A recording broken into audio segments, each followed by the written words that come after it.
Did, at any point before 9/11, the CIA have the authority to actually kill bin Laden? It sounds like that should be easy to find out, but it wasn't. Hi, I'm Mike Hurley. I'm Barbara Gruey. We're the hosts of the Are We Safer Today podcast. The 9/11 Commission was chartered by Congress to investigate the most significant attack on American soil since Pearl Harbor. Supporting the work of the commissioners, the commission's staff was tasked with reconstructing a complex jigsaw puzzle.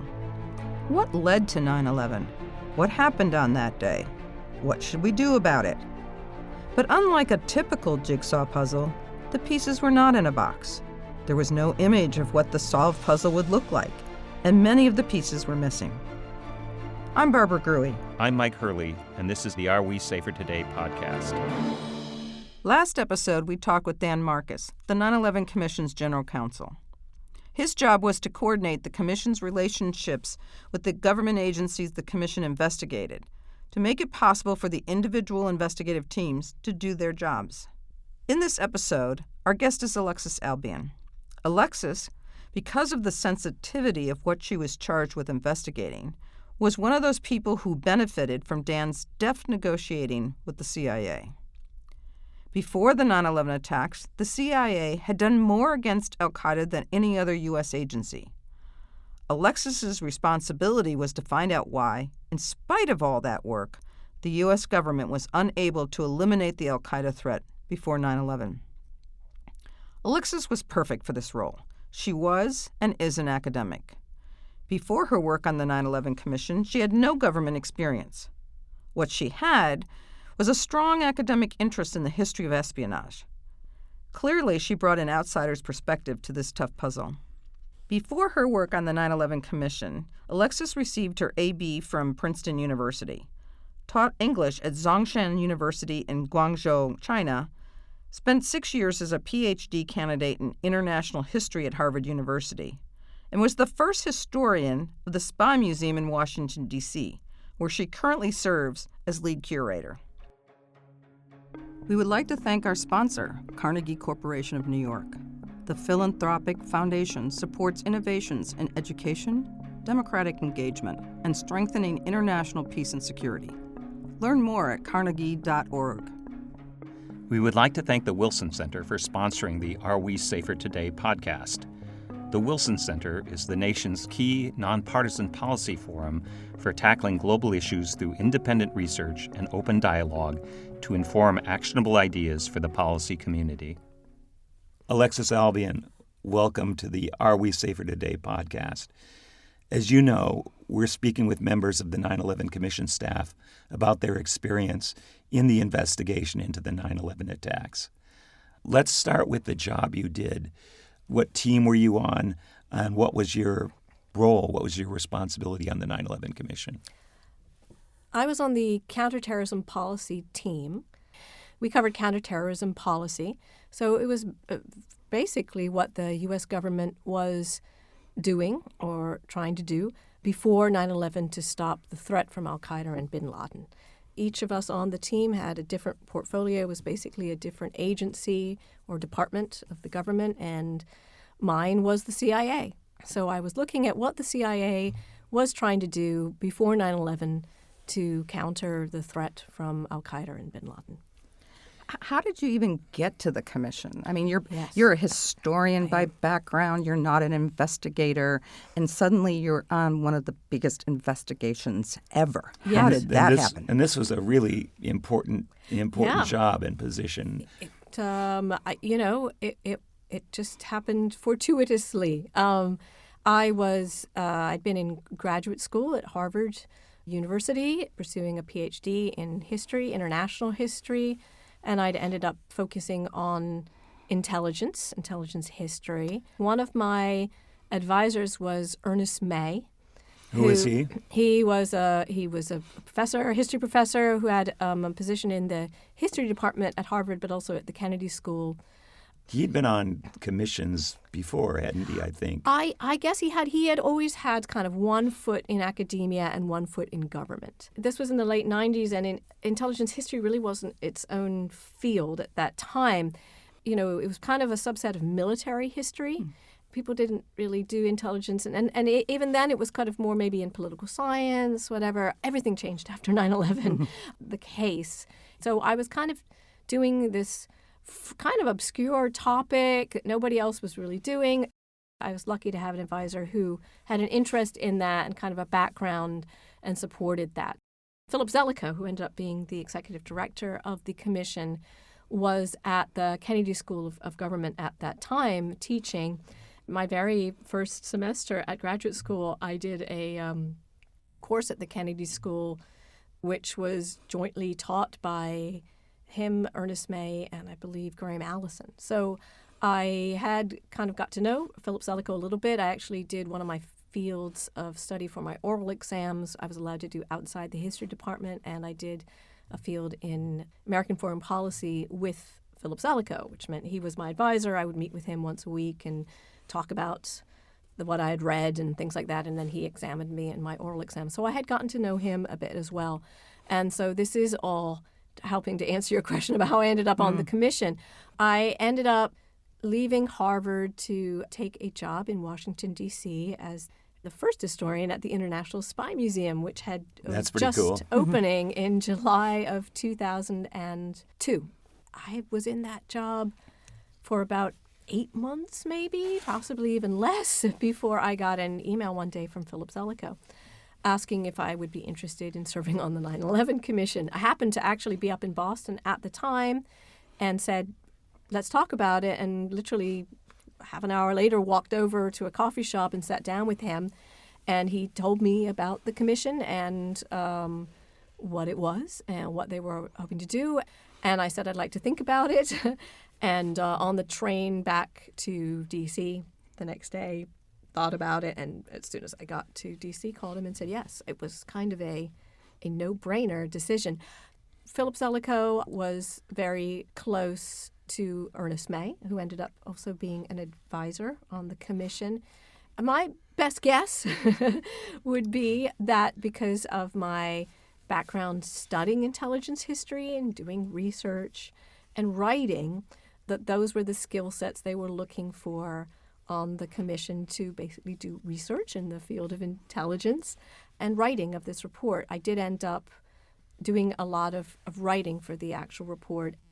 And I was going to say, Yeah. You went through all that explanation, and I always thought it was just because you like James Bond. That, too, I forgot about that part.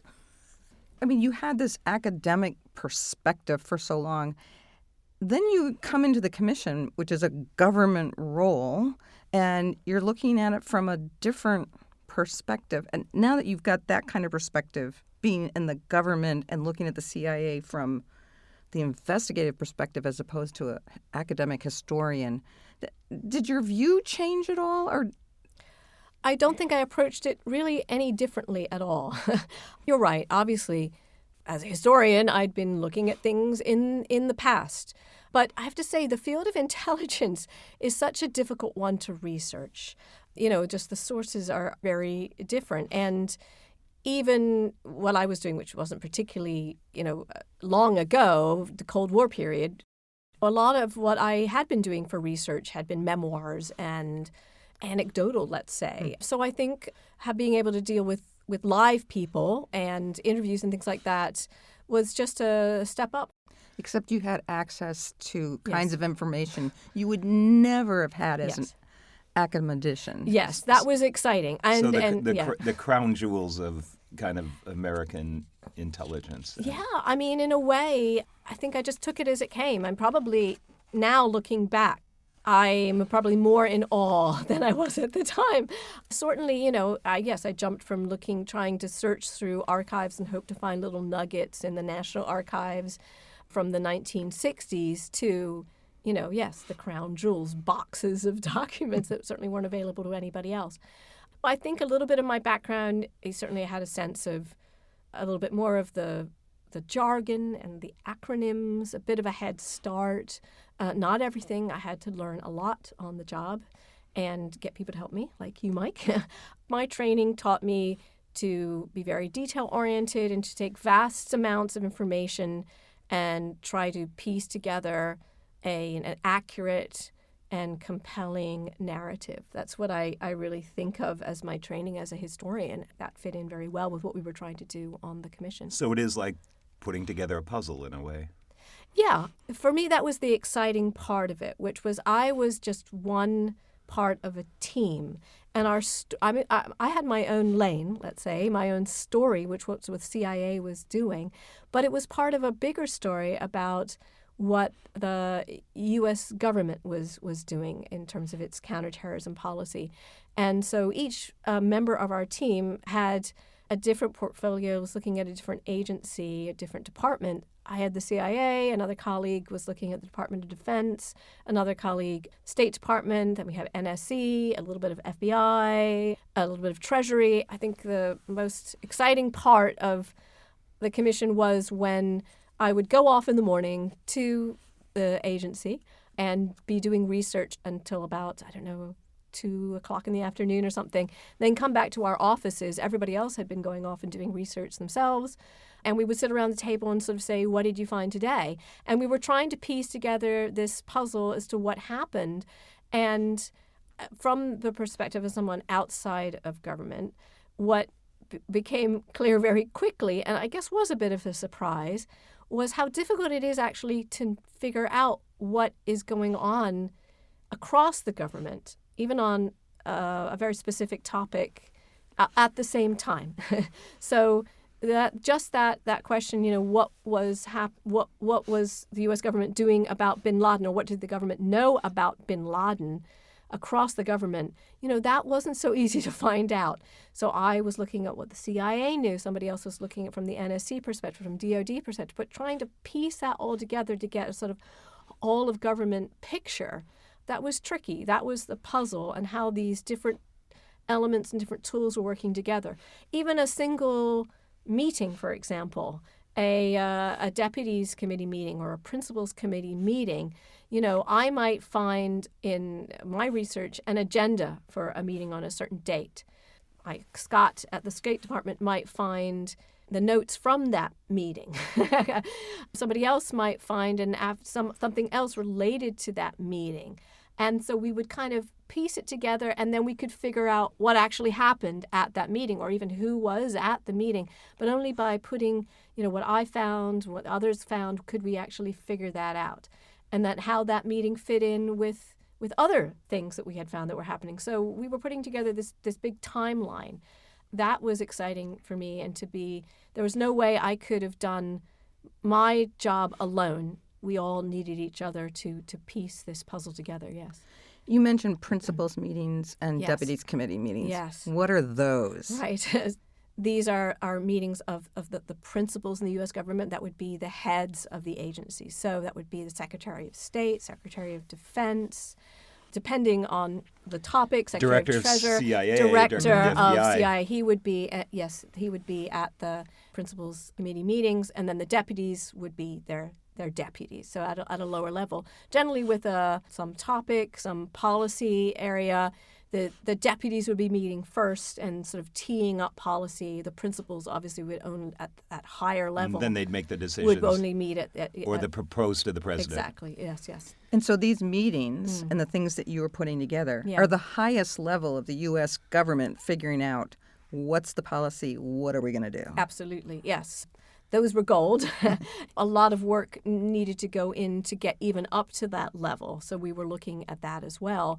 And some ideas never made it to that principals committee level. And obviously in this question of counterterrorism, sometimes we wanted to know why some things never made their way up to that level. So in implementing foreign policy, and in this case, the U.S. government's counterterrorism policy in responding to the Al-Qaeda threat, agencies have a number of different tools once policy is decided upon. One of these tools with respect to Al-Qaeda is covert action. What is covert action? And that's because that's one of the things I think you were investigating at CIA, its role in Very much so. Responding Yes. to Al-Qaeda. Yes, so covert action is exactly what it sounds like, clandestine activities that a government will carry out secretly to affect change abroad. It could be political, economic, perhaps military, But the important aspect of this is that it is clandestine. These are carried out by the CIA. So these are secret activities authorized by the president to effect change abroad. And the authorization is very specific, isn't it? Yes.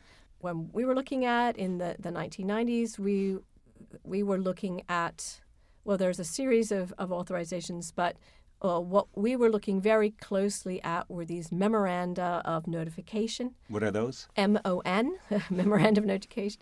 These are the famous acronym. Very, very famous. These were, again, signed by the president. These are authorizations for a specific covert action, in this case, either to capture or kill Osama bin Laden.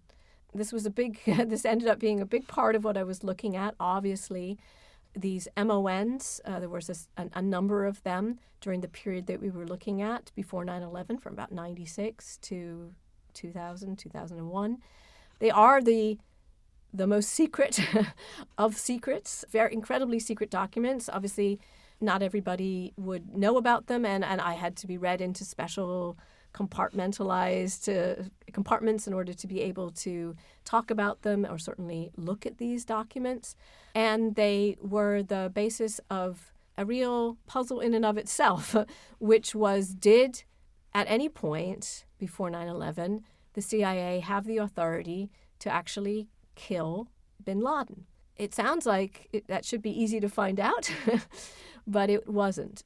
If that authority were granted, it would be contained in a specific document. Yes. And I think for the American public just to know that at times the President of the United States grants an authorization for an agency to conduct a kill operation.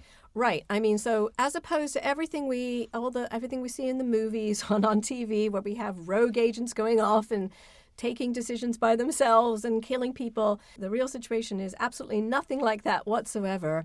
That there has to be authorization at the highest level to undertake anything of that nature. And in fact, even getting to that authorization, these documents go through layers and layers of lawyers. Dozens of lawyers. Dozens of lawyers to get to that point, and sometimes never get to the point of actually being signed off by the president. The language is gone over incredibly closely. Every word is considered such that if the president signs this authorization, every specific word is carefully written in order to give very specific authorization as to what may be done and what may not be done. And so it's looked at so closely from a legal perspective, and then also the political and policy judgment is made Very much. by our political officials. And maybe sometimes this very careful wording of the language can actually lead to misunderstanding, and that happened, didn't it, to some Right. extent So before 9/11? One of the puzzles from my point of view was the fact that we had individuals at the CIA in the Counterterrorist Center, Alex Station, which was... Can we just look at the context for a moment? Sure. So Yeah. Central Intelligence Agency has these different components, and one is mostly in the public understanding and imagination is the clandestine services, the part of the agency that conducts operations overseas as authorized by law. And within that directorate, there's a division that's known as that's called the Counterterrorist Center. And then within that, there was a part of that that specialized in tracking bin Laden and the Al-Qaeda threat against the United States. And I think that's what you were saying. So Yes. say a little bit more about that and what So its responsibilities were. obviously, this was Alex Station, was what it was called at the time. And there... And that was within headquarters, right? That wasn't an Absolutely. overseas station. Oh, no, not at all. Within headquarters, and they were focused entirely on bin Laden, basically. That was what they were looking at, and that was the area of CIA that increasingly saw that bin Laden was far more than just a financier of terrorism, but was actively plotting to carry out terrorist attacks against the United States. And to try to prevent those attacks Absolutely. in advance if they possibly could, develop intelligence on them. Absolutely. And so this question, and obviously one of the ways to do that would be to eliminate the threat from bin Laden, would be to either capture him or eliminate him entirely, to kill him. So the CIA had assets abroad in Afghanistan where, after bin Laden moved to Afghanistan, the U.S. had friends there, which had been longtime assets from the CIA's relationship back in the 1980s during the war with Afghanistan and Soviet Union. And these were these tribal assets. Their code name was the Trod Pints, which I can say now, I suppose. The question was whether these tribals in Afghanistan who knew about bin Laden and occasionally reported having sighted him and knew where he was would be given the authority to either capture or kill bin Laden. And that authority would be written into these Memorandum of Notifications, or MON. So we interviewed people at the agency in Alex Station who told us that they never had authority to tell the tribals to kill bin Laden, to kill him directly. And then we had people at the NSC, specifically Richard Clark, the senior director for counterterrorism at the NSC, the National Security Council, who told us point blank that the CIA had authority to kill bin Laden. So this was because the commission interviewed Richard Clark. Absolutely. And all these people. We interviewed all these people. So we had the NSC, Dick Clark, saying they could kill him, and we had people at CIA saying we were not allowed to kill him. Why that difference? Did you figure out why there's these two different views? Yes. Well, it took some time, but we did. So this is why we started to look very, very closely at these MONs, Memorandum of Notification.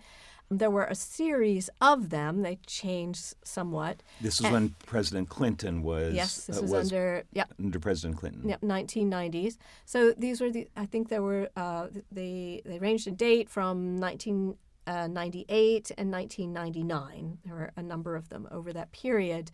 And we were looking very closely at the ones which authorized these Afghan tribals to go after bin Laden. One of my most vivid memories is sitting down with Philip Zellicoe and a lawyer. I believe he had been an NSC lawyer. I don't actually remember exactly what his position was, but he had worked on these MONs. And sitting down and looking at these documents and going over the language and having him tell, what does this line mean to you? We wanted to be absolutely clear that what we were reading was what other people understood, and we also talked to him about the process of writing these things, deliberating over what language to put in. And it gave me a very good idea of just what a struggle it was to put these documents together and how many lawyers were involved.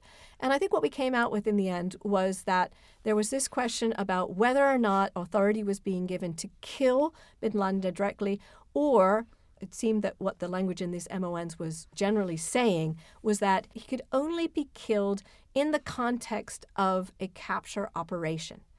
In most of these memorandum of notification, the authority was to try to capture bin Laden. But if you can't capture him, then you may kill him. We were trying to work out, well, what exactly does that mean? In other words, you have to try and capture him first. And if he gets killed because you can't capture him within the context of a capture operation, well, then that's okay. But if you think about this from the point of view of the people who would be carrying this out, the Afghan tribals, telling somebody you may kill him or you may kill him within the context of a capture operation is very, very different. So, for example, if you want to kill somebody, well, bin Laden is coming down the road from Kandahar, and you put somebody in a tree. An ambush. An ambush, right, with a gun, a sniper. Rifle. And when you see him coming and you get a clear shot, you shoot him and you kill him. That's a kill operation.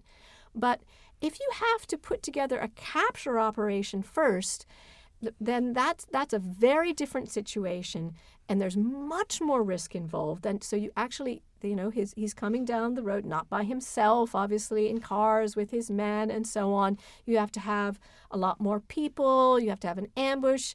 There's a lot more risk involved. People are going to get killed. You're going to try and capture him. But if you can't, then you can kill him. Well, That's a completely different type of operation.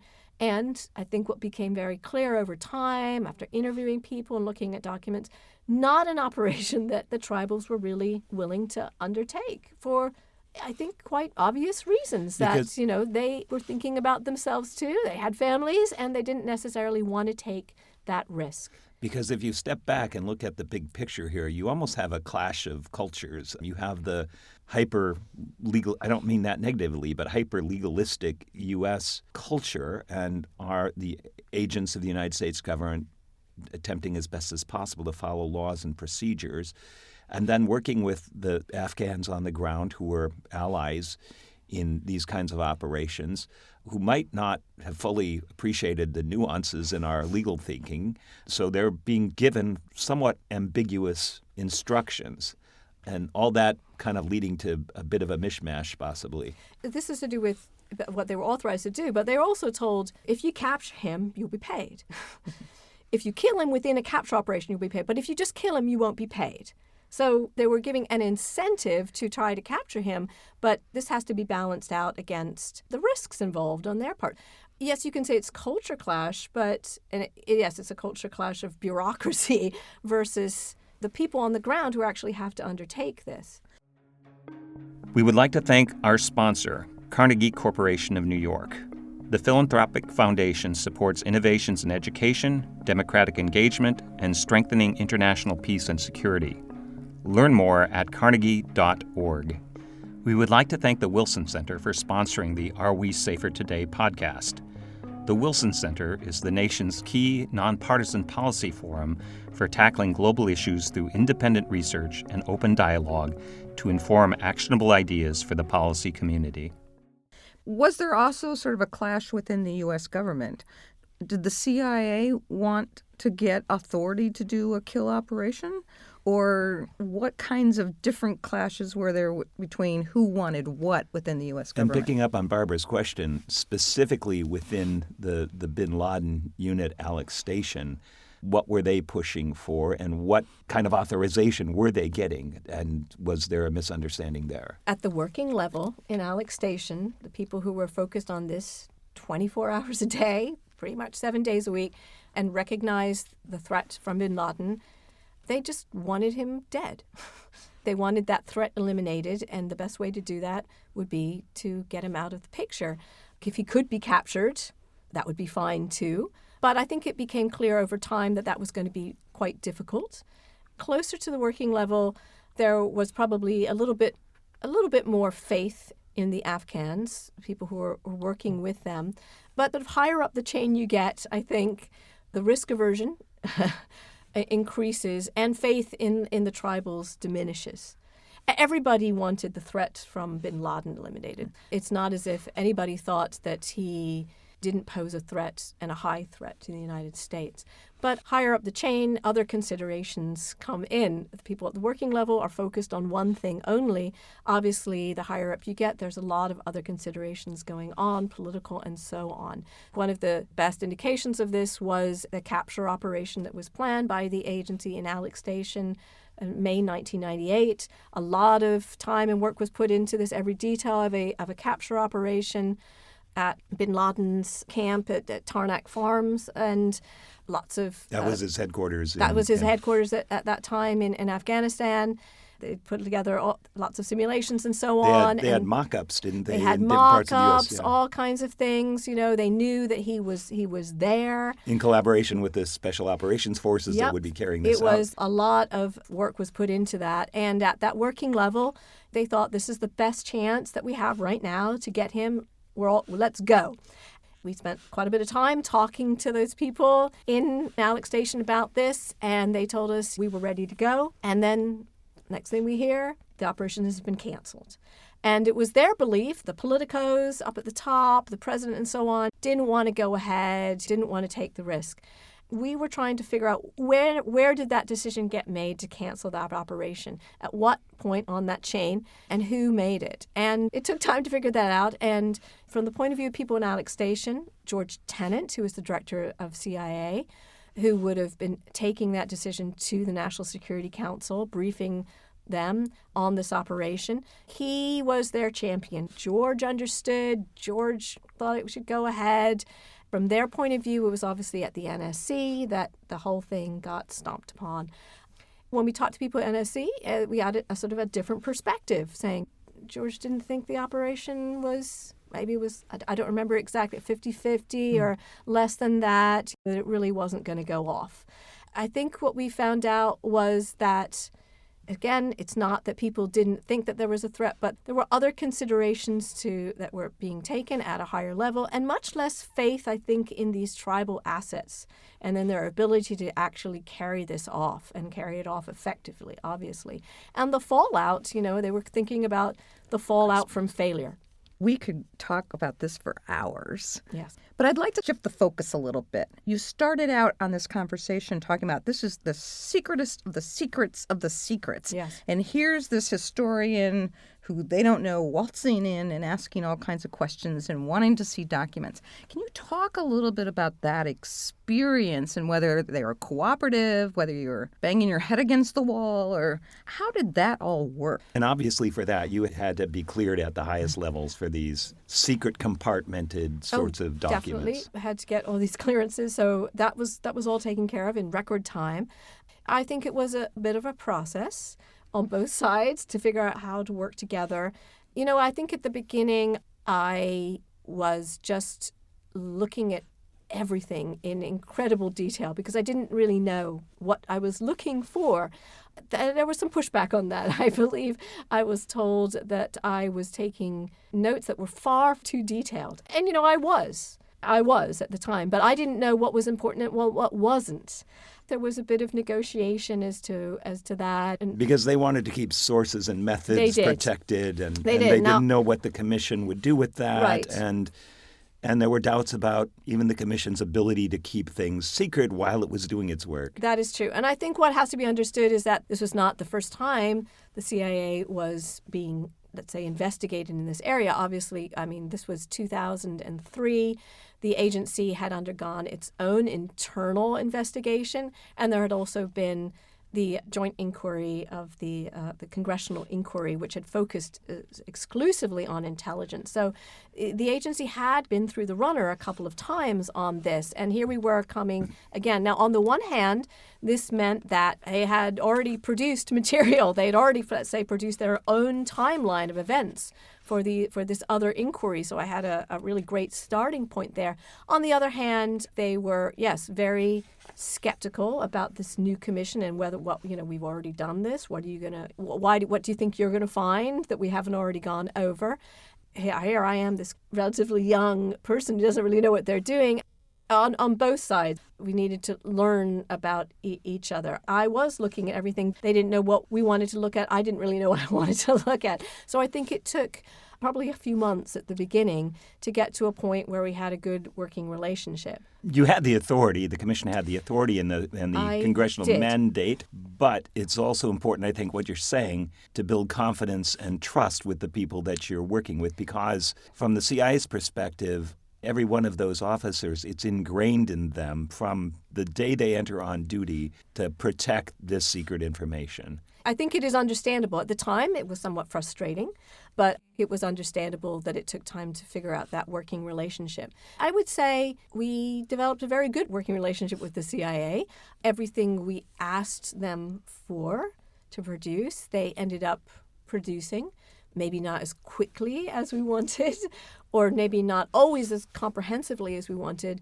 But then again, I would say that they were certainly not going to offer up anything that we didn't ask for, and sometimes very, very specifically. We developed a perfectly good working relationship. Did they warm up to us? I think that would be going a bit too far.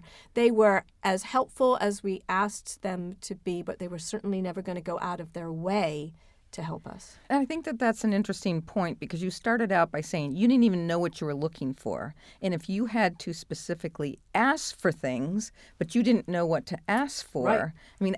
It sort of seems like almost a stalemate. How do you get around figuring out what to ask for when you don't know what might be there and what you really need.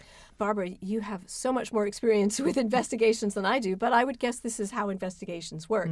You start off not really knowing what you're looking for, and the more you find out, obviously, the more you are able to hone in on what you're interested in. So a lot of that happened by interviewing people and talking to people. So, for example, I'm sure Mike remembers our interview with I know where you're Mike going with Scheuer, this. right, who was the head of Alex Station and a very interesting individual.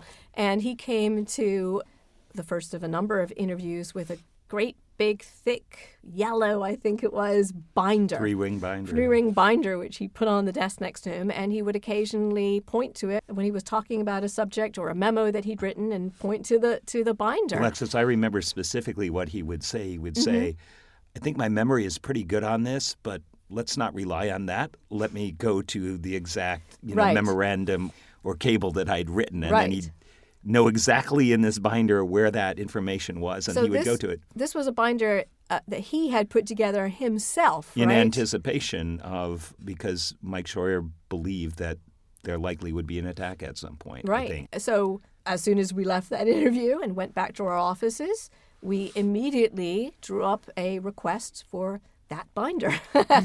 We would probably never have been known about it or known about some of the documents in it if he hadn't pointed that out I think to that's us. I think that's a great answer to Barbara's question as to how this begins. And I want to drill down a little bit because I think it'd be fascinating for the American public. So you as a historian, you go into CIA and you start your research. You must have looked at thousands of documents. What types of things did you look at? What are CIA cables, for example? And there must have been memos.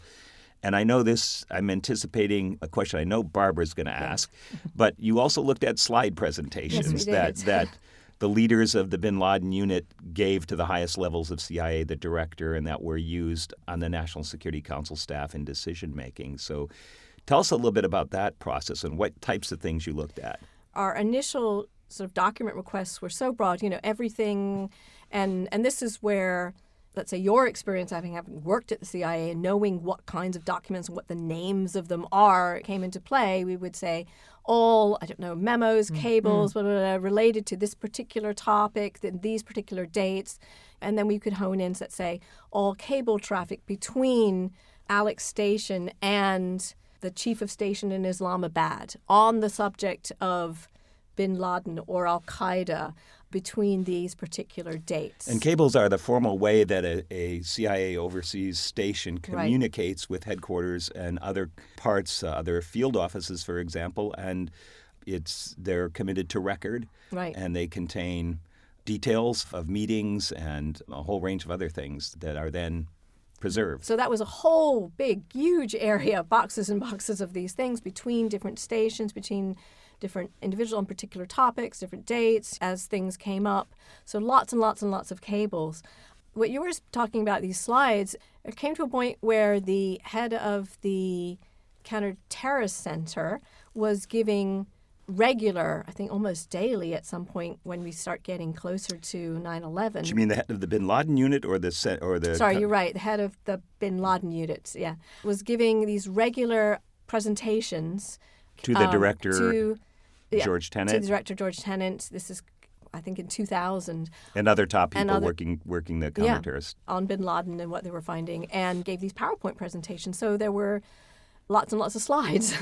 And we had printouts of the PowerPoint slides. And when you're talking about lots, I mean, are we talking hundreds? Are we talking thousands? So we're talking boxes and boxes. Stacks all along the wall. Yeah. I was, I had a pretty small room, and these boxes would get delivered and just get piled up. And so I was sifting through these. Obviously, there's lots of repetition. So this is where Barbara's great story comes in. I was sifting through these slide presentations again.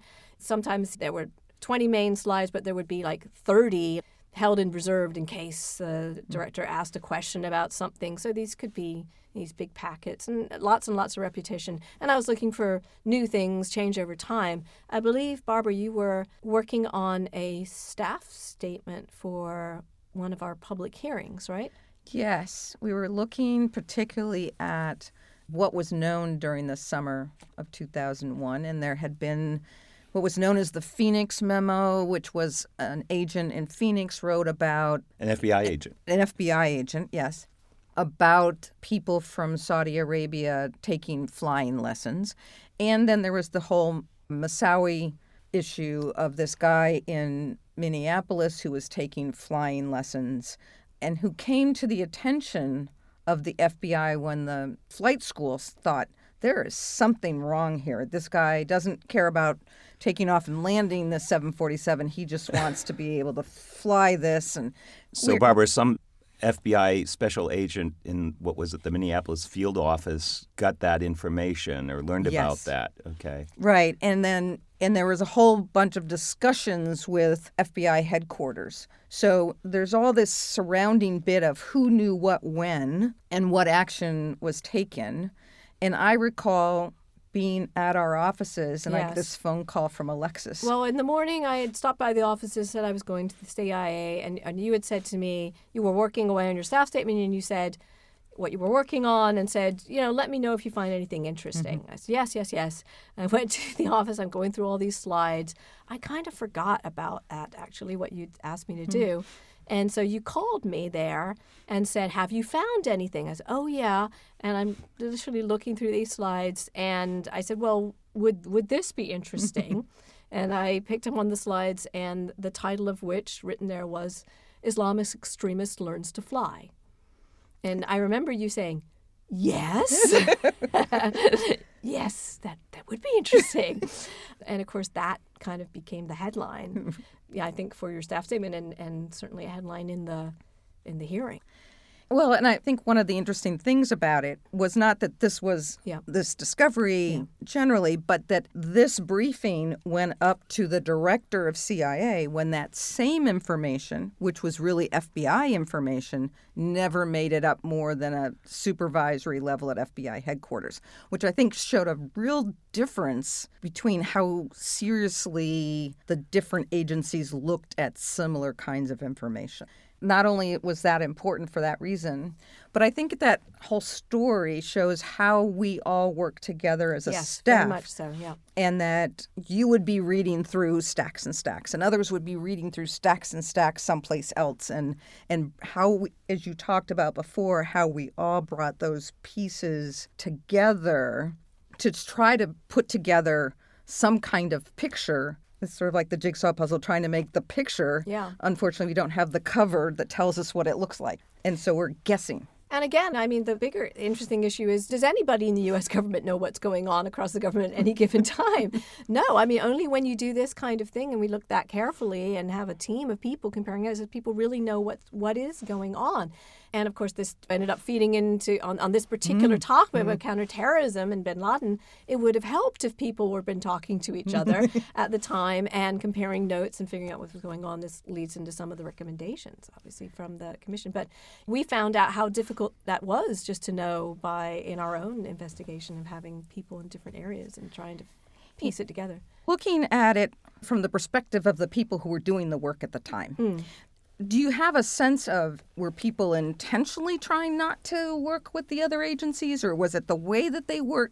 What kind of insights did you get about how government works from the kinds of things that you were uncovering?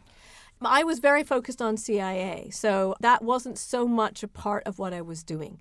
You have to accept the fact that most people are well-intentioned and take their jobs quite seriously, and certainly especially if they're involved in national security issues. That being said, we certainly did come up against people who had trouble working with other areas of the government. I think there were issues for CIA with working with NSA, for example. There were people who were just so focused on what they were doing, almost zealots, I would think, like Mike Scheuer, for example, who thought that anybody who wouldn't share anything on this topic, that was just completely unacceptable and insane, because the threat was so great that needed to overcome any other kinds of issues. But not everybody maybe felt like him. Not everybody saw the threat as being as great as he did. That may have inhibited some sharing. I don't know, there may have been personality issues as well for individuals who maybe didn't ask in the nicest way. I don't think anybody was deliberately withholding information because even though they knew that it would help people protect the country or anything like that. I don't think there was any necessarily malicious behavior in that sense. But it's always easier looking back to see that mistakes were made, and that was the Phoenix memo is a great example of that. Now it sticks out as being a part of this story, and how could anybody have possibly ignored that? But you have to look at it in the context of one of lots and lots and lots and lots of different memos that were going back from a field station, and people were overwhelmed with information. And should that have been flagged? Yes, now we can say that. But this is going back to some classic work that has been done. Let's say going back to Pearl Harbor on figuring out what information is salient amongst all the noise, signals from noise, right? That raises one of the challenges for anyone working on these kinds of things, how much information there is. You talked about how you had to sift through to figure out, and this was after the fact. Yeah. How do people decide before the fact what's important and what's not? And people worrying about being second-guessed. Goes back to the Scheuer binder. He was so certain that this was going to come back and bite everybody that he started putting together his own record, basically, in order to protect himself of what had been done. He was a man with a mission. These are some of the issues that came up in the commission, and obviously that the recommendations did try to address in some way of information sharing and how you can try to cut down on that gigantic fire hose of information and find what's important. And a vivid image I have in my mind, I think this comes from the person who was the director of the Counterterrorist Center, who's described how the head of the Alex Station, the bin Laden unit, had kept in his office a stack of the slide presentations he had given to the leadership of CIA over the year and a half or so before the 9/11 attacks. And as I recall, the head of Alex Station was a pretty tall guy. And this stack of presentations exceeded his height, which is something I'll kind of always remember. Speaks to Barbara's question about just the amount of information and materials that you had to dig through. Right. This is the somewhat difficult story about the CIA. It helps to understand their attitude toward us, perhaps, which was perfectly, I think they were cooperative, but not going out of their way, because as far as they were concerned, they had a great story to tell there and didn't need anybody to be investigating and pushing holes and blaming people. And in the report we do say the CIA did more than any other part of the government before 9/11 to stop the threat from Al-Qaeda. They were in the fight. They were in the fight. They were aware of the threat. They were coming up with options more than any other part of the government. And yet, we still got attacked on 9/11. And it is the primary responsibility of the CIA, what they are there for, to protect the nation from attacks of that kind and any other attack. So they failed. From my perspective, that is unquestionable that they failed. But I think that was extremely difficult, if not impossible, for the CIA to acknowledge that, because we've got papers up to here. You mentioned earlier the CIA had created a timeline of what had happened, and Director Tennant had testified a number of times about things. And we discovered that a number of those things weren't exactly how it happened. Can you talk about, in terms of interviewing Director Tennant and his answers to things, and whether, in fact, their view of what had happened, you found any differences in the work that you were doing? We interviewed Tennant 3 or 4 times, I believe. These were multi-hour interviews. Yes, multi-hour interviews. Obviously, he was extremely important to this story.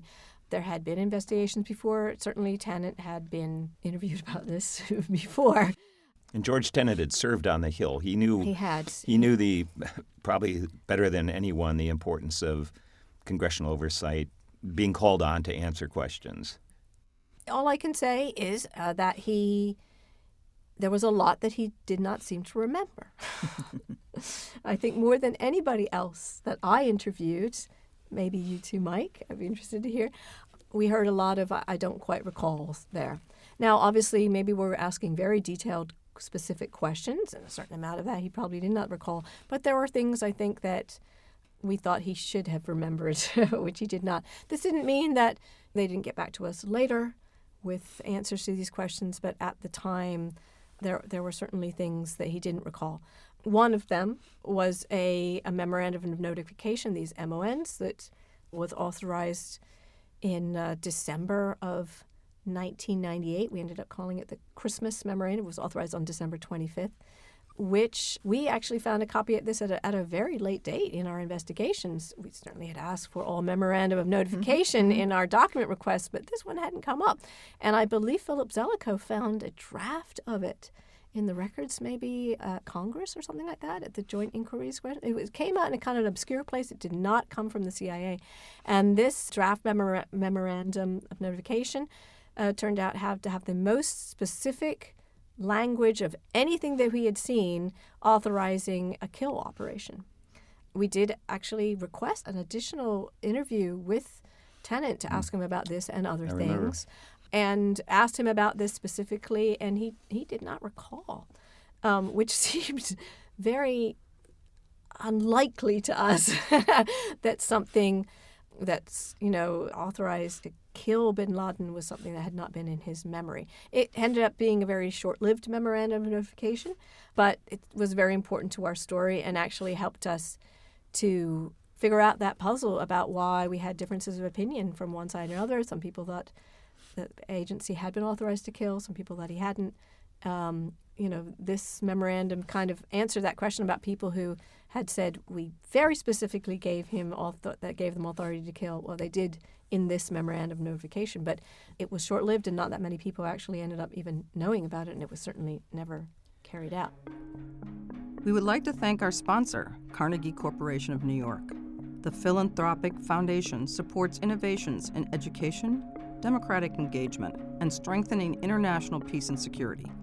Learn more at carnegie.org. We would like to thank the Wilson Center for sponsoring the Are We Safer Today podcast. The Wilson Center is the nation's key nonpartisan policy forum for tackling global issues through independent research and open dialogue to inform actionable ideas for the policy community. You talked about the CIA had their timeline of how things happened and, and testimony about what they did and didn't do. Did you find things differently than they did? Yeah. Or were you ever pressured by them to come out a certain way or make a particular factual finding? I don't remember being ever pressured, frankly, to do that at all. Or if they were trying, I didn't recognize it, I have to say. I think there were shades and nuances that helped to explain the story and how it evolved in the way it did. For example, the whole kill and capture story and how that evolved over time.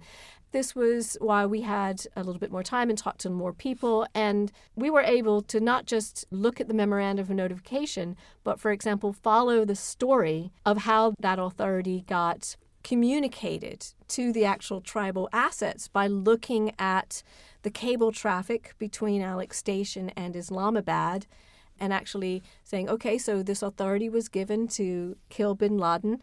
The Alex Station communicated that to Islamabad, from people from Islamabad, went out and read word for word that authorization to the tribals, and how did the tribals respond to it? By following that whole story and reading the cable where what the tribals actually said was communicated, it was very obvious that despite the fact, whatever you wrote in that authorization, it was clear from what the tribals said that, they weren't going to carry out this operation, that they had other concerns of their own. For example, we are not going to use the same methods as bin Laden does. Or I have a family. The timeline only said one thing. This date, this meeting, whatever, this document, this operation, whatever. But I think we were able to fill it out more with, well, okay, what's written on paper, but what did people think of it? How did people respond? We were able, I think, to tell a much fuller and nuanced story of what was going on, which I think went beyond what had happened before, and write it up in a narrative that communicated that in a much more effective way. We'll leave it to future historians to debate the counterfactual of, had bin Laden been killed in one of these operations before 9/11, whether that could have averted 9/11 from happening. I wanted to get at the very heart of the puzzle you were trying to piece together with your responsibility as a question. And we've heard, Barbara and I have heard Philip Zelikow, the executive director of the commission, kind of frame it in this way. So CIA had, as the covert arm of the U.S. government, had a lot of tools in its toolbox to deal with counterterrorism. And CIA had captured terrorists before 9/11, and it had various authorities to do that. But in the end, it didn't seem to have sufficient tools or necessarily the right tools to get the job done. Any thoughts on that? I think if you compare, for example, counterterrorism efforts after 9/11 to before 9/11, you can see that we weren't using all the tools in the toolbox before 9/11. This whole, using all the tools in the toolbox is a phrase that I heard a lot. For example, when I worked at the State Department in 2000 and was it 5 and 6, and it was about obviously all instruments of all national instruments power. and all instruments of power and all instruments working together and supporting each other. And I think that clearly wasn't happening before 9/11. So I was looking at CIA. I would say there were elements there that were working really hard, focused on this, and trying to put together operations, to try to go after bin Laden. But we had somebody looking at the Department of Defense, and they were clearly not. Their story is very lackluster there. One can imagine if they had been as fired up as the agency had been, and if the tools that they could bring to the table there could have been combined with the tools that the agency had there, we would have had an extremely different story. Just looking at the tools that were available and how they could have been used is only one part of the story. Politically, we were in a very different place before 9/11. And whether or not it would have been acceptable to use those tools, that's a whole other question. Well, in the summer 2001, which was called the Summer of Threat, Yes. George Tenet said his hair was on fire, Yep. the system was blinking red, Yeah. that it was at the highest alert possible. But did that really get communicated to the other parts of the U.S. government to get them as fired up and worried about all of these things? Clearly not. I mean, I would hope that if it was, we would be telling a very different story. Clearly not. From what we were told, the NSC was going through its processes of, obviously, it was a new president, and it had been a protracted election, and not all people were in place, even at the deputies level, for example. People were just coming into their positions in the summer of 2001. And the NSC was going through its process of putting together what its policy was going to be toward Al-Qaeda, for example. It's very clear that not all elements of government were as fired up as George Tenet. I know that what the Bush administration told us was that they were putting together a grand strategy to address this threat, but that it wasn't in place by 9/11. But we've talked about this. we have talked about this quite a lot on our team and with Mike. But, a grand strategy, a comprehensive policy to go after the threat from Al-Qaeda would have involved all elements of government. And we certainly just don't see that across the government. And I think the Department of Defense is the most obvious area where there really wasn't anything going on. A couple of comments, Alexis, because I think there were individuals at the Department of Defense, certainly, and even some leaders that were focused on the Al-Qaeda threat, certainly. My impression is the overall ethos was the military looked at it as a question of force protection overseas rather than really being focused on going on the offense against Al-Qaeda threat. I also sort of recall, I don't remember the exact number, but if you look at the number of Americans who had been killed by Al-Qaeda prior to 9/11, do you remember the figure? Maybe dozens, a couple of dozens. A couple dozen, that, maybe 36, 40, something like that. It's just a few people in the East Africa bombings, and it's really the USS Cole. USS Cole. And the USS Cole, this will lead to another question I know we're very interested in asking about a particular assignment that Vice Chairman Lee Hamilton asked you to do. But as I recall, so the USS Cole, that was an attack on a U.S. warship off the coast of Yemen in October 2000, I think it was. October 12th, 2000. October 12th, 2000. And 41 sailors were killed, I think, U.S. sailors, and $500 million of damage to a U.S. warship. I think it's the case that neither then candidate Governor George W. Bush of Texas nor Vice President Al Gore, the Democratic candidate for president, it never really got much mention in their campaigns at all. I mean, obviously statements of grievance from the U.S. government and so on and so forth. So that speaks to this point that you were making, that it took 9/11 itself and the number of deaths and the fact that it was an attack on our homeland to get the government to respond with all its might and all the tools it had available. Also, there wasn't a public awareness of this threat, which I think it would have been extremely challenging for the U.S. government to have launched the same kind of counterterrorism response or even anything even close to what we did at 9/11 before 9/11. I think the public would have been extremely surprised because there hadn't been any work done, and this is where I think Congress obviously bears some responsibility of preparing the public for the fact that there was this threat out there. I will say personally, 9/11, I was a graduate student. I think I was going to ask myself as a perfectly kind of aware person. I knew nothing about bin Laden or Al-Qaeda. Nothing. I was as surprised, I guess, as probably, I'm sure, most Americans watching TV and finding out who this individual was. I probably bear some ignorance there, but I think there were opportunities, certainly for the Congress after the East Africa bombings and after President Clinton responded to that. The summer of 1998. Summer of 1998 by launching cruise missile attacks in Sudan and in Afghanistan, for the Congress to say, what's behind this, and look much more closely What's your strategy Al-Qaeda. for dealing with it?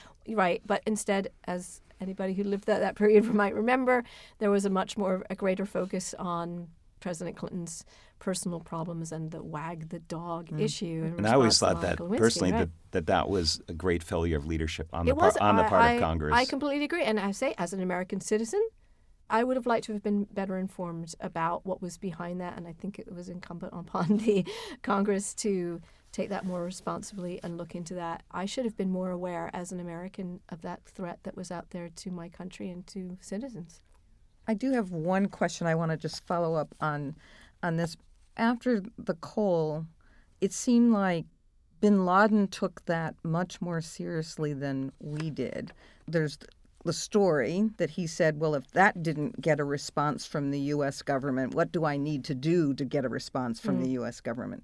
Does that seem plausible to you that he took it much more seriously? And sort of the timing of pre-election, the Democrats didn't want to do anything because the election was coming up. Republicans, said, we'll wait till the new president's in place. And the new president's like, well, if they didn't do anything, why should I? I think you're probably right. And I'm guessing that it is probably just a simple issue of, they didn't pay attention to that, or I got away with that, and that didn't seem to get enough attention, then let's do something bigger. And I think there are other examples of this, actually. We can see after 9/11, for example, with the 7/7 bombings in London, and that not actually getting enough of a response and planning bigger attacks after that, specifically because people were disappointed in not getting enough. So I think that's a perfectly plausible explanation, yeah. Though I don't know about the timing of the 9/11 attacks and whether that was being planned prior. So they already had that in the works, but maybe they sped up the timing of it. I think the meetings where bin Laden said, yeah, let's do it, took place after that. What was the Predator and what was that program? Predator was a drone, unmanned aviation vehicle, right? UAV. That was in the works. We're all very familiar with this today because we know all about UAV strikes. At the time, it was not actually weaponized, So the Predator... Just yeah, observation, it was surveillance. eyes in the sky for surveillance purposes. That, I believe it was Richard Clarke at NSC, had the idea of using that over to try and get eyes on bin Laden.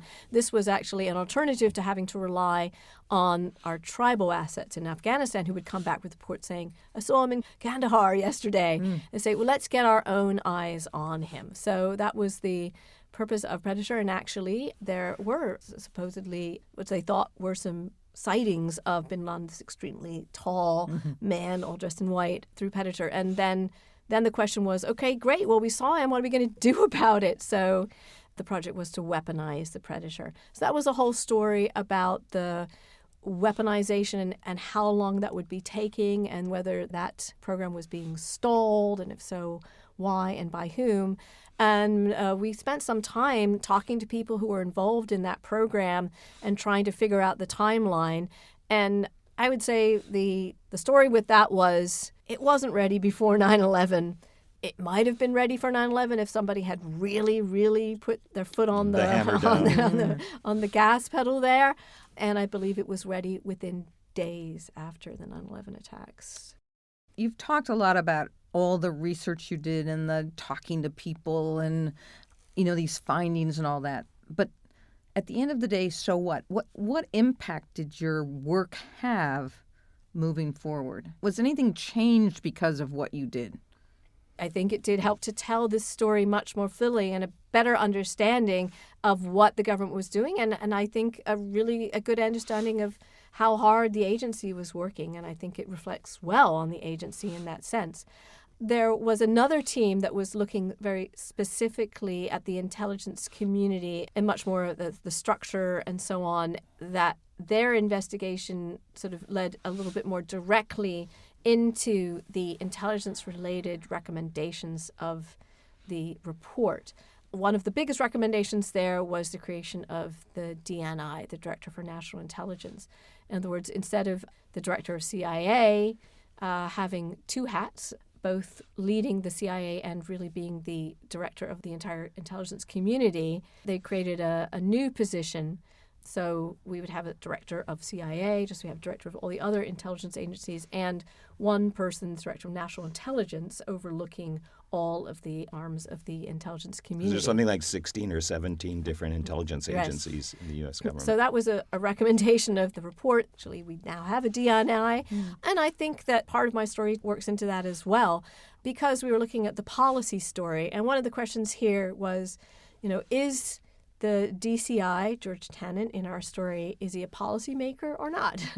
This is a bigger issue in whether the intelligence community makes policy or not. That's a bigger question. Intelligence community and George Tenet always says, I do not make policy, right? That's not what we do. We collect intelligence, we analyze it, and then we deliver it to... Carry out instructions. Right, we carry out our instructions, and we do not make decisions about policy. But it was very clear, I think, from looking at this story and looking at Tenet's role, for example, in Principals Committee meetings, that he was playing a bigger role than this. If he wasn't a policymaker, his advice to policymakers was so integral to policy decisions that he almost really is playing that role as a policymaker. So I think that certainly fed into that narrative that I was providing, fed into that recommendation, and I think that one is the most, I think, clear relationship between our story and that recommendation. Well, and one of the interesting things, one of the questions was, can the director of CIA also direct the intelligence community fairly, or is that individual always going to be biased towards the CIA? And from your research, did you form an opinion on that? Obviously. I know it's hard to even imagine how that argument can be made that he or she would not. I don't think I really looked as much at the other agencies. I was so CIA focused myself, so it's very hard for me to answer that question. It's so clear to me that they did, and I don't even remember. Did Tenet actually make an argument that was not the case? Because it's so hard to believe that a credible argument could be made. I don't remember. Well, there are a lot of people in the CIA who were totally against the idea of a DNI and thought, no, it really should remain the dual-hatted. Well, that seems very obvious to me why they would, because I think the CIA enjoyed being at the center of this and still resents, probably there are elements there that still resent that decision. What I remember about George Tennant's argument about that was he made the point that it would be a mistake to dissociate the DNI from actually running a department, because you need a department behind you, a specific one with a big budget to compete with the Secretary of Defense and so on and so forth, that otherwise you wouldn't have the authority, or the person in that position wouldn't have the authority or stature or whatever that's necessary to prevail in any dust-ups in policy discussions. Right. So you wouldn't necessarily have to be the CIA, though. Correct. He was making somewhat of a neutral argument, I think. One of the things that you pointed out was, we were coming in after the fact and how you could see things more clearly after the fact. So I'm going to ask you an after-the-fact question. 18 years after your work, is there anything you would have done differently? I do feel pretty good about our report. I do feel that, although obviously there are a few little things that have come up afterwards that we didn't focus on so much, I think the report still stands. And somewhere towards the end of the commission's work, Vice Chairman Lee Hamilton gave you a specific assignment. Can you say a word about that and what it was? He asked me to go back and look at how George Bush and President Clinton had talked about terrorism. And what I did was go back and look at their public speeches and look at when they mentioned terrorism and how they talked about it. So I spent a couple of days or something like that looking through lots and lots of speeches, and it became very clear very, very soon, actually, that they were talking about counterterrorism in very different ways. Through Clinton's two administrations, he was very clearly, certainly by the second administration, talking about terrorism as a transnational threat, very much more in the way that we talk about terrorism today. Whereas candidate Bush, in his speeches, was talking about it in terms of state actors. He was talking about terrorism with respect to Iraq, Iran, and North Korea. And that was a stark difference, because by the time he was talking about this in the late 90s, clearly the Clinton administration had formed a very different picture of it as a transnational threat, not so much looking at state actors. So I did write up a memo summarizing that with some footnotes and references to different speeches and pass that on to him. I am not sure what he did with it, but I thought it was kind of significant. And when we were writing up the report, and I did have, I was not only responsible for writing certain parts of it, but was on the footnote committee. I was one of a team of people who had to go through all the footnotes in the report. And being on the footnote committee, I actually managed to insert my own footnote because I thought this was kind of significant, and I had done the work. And I think it was more the fact that I'd written the memo and had taken some time to do it, and I thought, well, probably let's get it in there. That's the scholar at work. You don't want to waste anything. And I thought it didn't really work in the narrative, but I thought it would make a good footnote. So I actually took the liberty to write my own footnotes, making that very short, concise argument, juxtaposing the two views, and stuck it in the report there. And I was surprised that it didn't get picked up and eliminated, but it did make it into the final report. Some of our listeners weren't even born on September 11th, 2001, and many might have been too young to even remember the attacks. What would you like to say to those people about the work of the commission and its relevance today? I have to give the commissioners, and certainly the chair and vice chair, Tom Kean and Lee Hamilton, enormous credit for envisioning a report that would be read by the American people.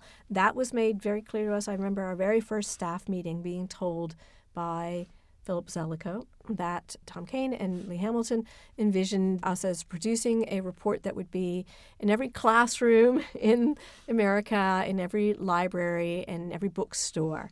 At the time, I remember thinking, Yeah, right. That's crazy because one has to remember that before the 9/11 Commission report, government-appointed commissions wrote reports and papers and things like that, and nobody read them. I think 9/11 affected so many Americans, if not directly. We all watched it on TV. We all shared that moment, and there was an understanding that the explaining what happened that day and why it happened, what the government had done, Al-Qaeda's planning, etc., that was a story that needed to be told to the American people and that they needed to understand. I certainly felt that obligation to the American people to do this investigation, to do my work properly, and tell the story accurately and do this right. The government isn't exactly well looked upon at the moment. But I think it's important to remember that people who work in government actually take their responsibilities quite seriously. I think of all the people that we interviewed, I don't think there was anybody who didn't take their national security obligation seriously. I think one has to give the benefit of a doubt to people. And of course, the bipartisan nature of the commission, it's almost impossible to even imagine that nowadays. At that time, we had Republican commissioners, we had Democratic commissioners, we knew who was who, but to a large extent, it didn't really matter. None of the staff were working directly for any of the commissioners. We were working for the American people. This was a completely bipartisan report. And so I think it's an incredible opportunity of what we can do in this country. You've been an absolutely fascinating person to talk to about this and provided perspective the public is going to be interested in, just given the special nature of the work that you did and the agency you investigated. Thank you, Mike. You were a great boss. Well, and thank you for Great coming colleagues. today and sharing your perspectives. Thank you very much. It was a great pleasure. It's always a great pleasure to see both of you and to talk about our time on the commission. Alexis investigated the CIA's role in combating Al-Qaeda before 9/11. It's important to understand that the CIA's covert action programs may include capture or kill orders that must be authorized by the president. But who initiates requests for such an authority, and what is the complicated process behind making such a dramatic decision? In the next episode of the Are We Safer Today podcast, our guest will be Warren Bass, a person who can address that very question. The State Department counterterrorism chief was so frustrated by the Pentagon's reluctance to think about using military force against al-Qaeda targets that he told Richard Clarke, "Does al-Qaeda have to attack the Pentagon to get their attention?" Warren's piece of the 9/11 puzzle examined how two different Presidents Clinton and President George W. Bush, responded to the growing al-Qaeda threat. That is the puzzle piece we'll examine in the next episode. Join us as we continue to explore through the eyes of investigators the most extensive investigation in U.S. history. Thank you for listening to the Are We Safer Today podcast. This was made possible thanks to our sponsors, Carnegie Corporation of New York and the Wilson Center. I'm Barbara Gruey. I'm Mike Hurley. This is the Are We Safer Today podcast.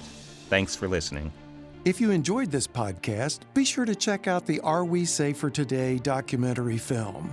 In it, the 9/11 commissioners discussed their historic work, what they did and how they did it. Available in broadcast or streaming from your local public television station or pbs.org/video. Special thanks to the Center on Representative Government at Indiana University, along with Paul and Cindy Simon Scott and the Sumerian Foundation. Are We Safer Today is a production of Naptown Media. Executive producer Bob Massey. Produced by Shelby Hiltunen with associate producer Emily Twergle. Editors Matt Massey and PJ Wilson. Recorded at Interface Media Group in Washington, D.C. with sound engineer Dennis Jacobson. Thanks to Sarah Jackson and Grant McPollen. Theme music by House Music and Sound.